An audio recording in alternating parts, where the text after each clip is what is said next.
Video kali ini kita kembali belajar pada tema 4, subtema 2, muatan pelajaran ilmu pengetahuan alam. Penerapan teknologi pada pemanfaatan sumber daya alam. Setiap pekerjaan membutuhkan usaha dan keuletan, termasuk pekerjaan sebagai nelayan.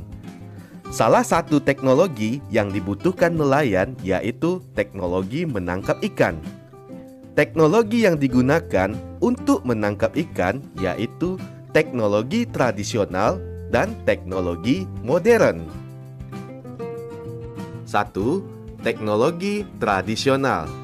Berikut ini beberapa peralatan yang digunakan nelayan tradisional. Yang pertama, jala atau jaring, terbuat dari bahan serat tumbuhan atau hewan. Kedua, alat pancing. Alat pancing tradisional terbuat dari kayu yang dikaitkan dengan tali dan mata pancing. Yang ketiga, bubu. Alat ini terbuat dari bambu yang dianyam berbentuk bulat panjang dan ditenggelamkan di dasar sungai atau laut. Yang keempat, tombak. Alat ini terdiri dari sebatang kayu, tali penarik, dan mata tombak. Tombak dilemparkan ke dalam air, kemudian tali penarik ditarik jika sudah mendapatkan ikan. Teknologi yang kedua yaitu teknologi modern. Berikut ini beberapa peralatan yang digunakan nelayan modern. Pertama, radar.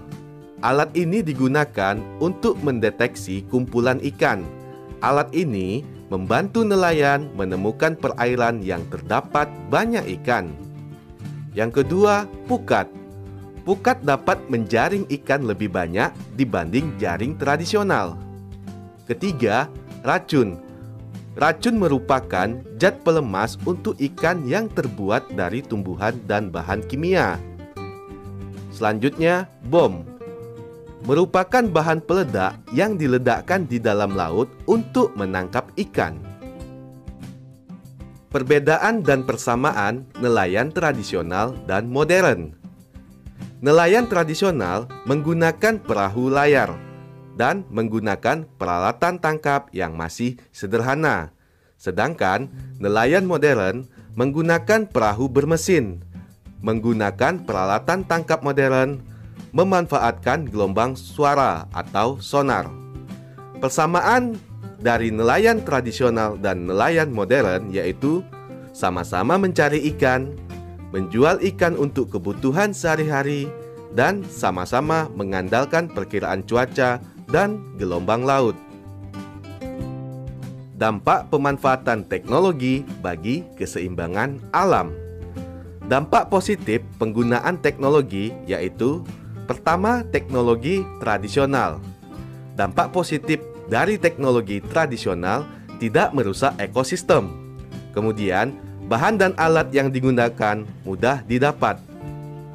Selanjutnya, dampak positif dari teknologi modern. Hasil tangkapan nelayan lebih banyak. Yang kedua, menghemat waktu dan tenaga karena menggunakan peralatan canggih.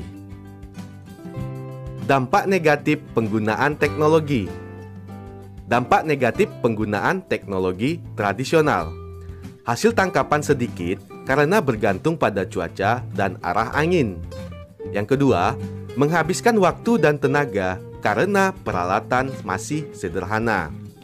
Dampak negatif dari teknologi modern yaitu merusak lingkungan jika digunakan secara berlebihan. Menghabiskan biaya karena alat yang digunakan dibuat oleh pabrik. Beberapa teknologi penangkapan ikan sudah dilarang penggunaannya. Contohnya, penggunaan bom dan pukat harimau. Akibat penggunaan bom ikan. Bom mengandung bahan kimia yang dapat mencemari laut. Ledakan bom menghancurkan terumbu karang dan ekosistem di bawah laut. Ledakan bom membunuh semua hewan laut di sekitarnya, termasuk anak-anak ikan dan terumbu karang. Penggunaan teknologi yang dilarang penggunaannya yaitu pukat harimau. Akibat penggunaan pukat harimau. pukat harimau yang besar dan berat dapat merusak terumbu karang dan ekosistem laut. Hewan laut lainnya ikut terjaring sehingga jumlahnya semakin berkurang atau punah. Anak ikan ikut terjaring sehingga mengganggu kelestarian berbagai jenis ikan. Hal-hal yang perlu diperhatikan supaya keseimbangan alam tetap terjaga. Yang pertama, tidak menangkap ikan secara besar-besaran. Kedua, tidak menggunakan bahan peledak atau racun. Tiga, tidak menggunakan pukat harimau. Dan yang keempat, memperhitungkan daur hidup ikan. Menurutmu, bagaimana cara nelayan menangkap ikan agar keseimbangan sumber daya alam dapat terjaga?